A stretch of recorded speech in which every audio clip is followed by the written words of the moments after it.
Shqipëria është zgjuar këtë të martë nga lëkundjet e forta tërmeti. Lëkundjet janë ndjerë në Tiranë teksa raportohet se tërmeti është ndjerë edhe në qytetet e Durrësit, Krujës, Vlorës dhe Podgoricës. Sipas Institutit të Gjeoshkencës, lëkundjet e forta janë regjistruar rreth orës 5 me magnitudë 4.4 të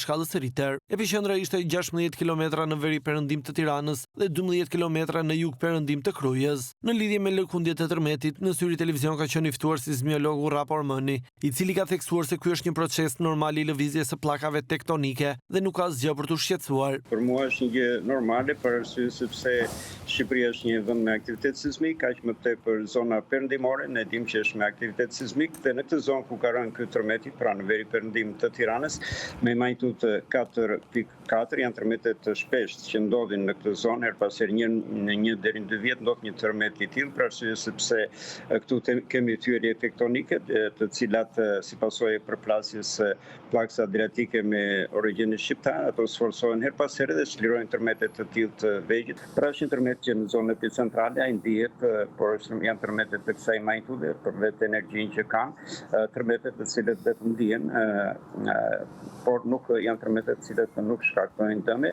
Sipas tij nuk ka vend as pak për panik dhe qytetarët duhet të qëndrojnë të qetë. Tërmete që nuk krijojnë asnjë lloj paniku për arsye sepse edhe fakti që ky tërmet është shoqëruar me paragoditje, goditjen kryesore 4.3, 4.4 dhe pastaj pas goditjet më e madhe 3.4 është në përputhje me ligjet e sismologjisë, kështu që kjo është një goditje që vjen duke ushuar. Edhe fakti nuk kanë për panik për arsye sepse tërmetet e tillë quhen tërmetet vegjël, bien her pas here në këtë zonë dhe nuk shkaktojnë efekte, nuk shkaktojnë pra dëme. Tërmeti kësaj të martë është shoqëruar nga 6 pas lëkundje të regjistruara brenda 10 minutave pas goditjes së parë me magnituda më të vogla. Momentalisht nuk raportohet për dëme materiale apo për njerëz të lënduar.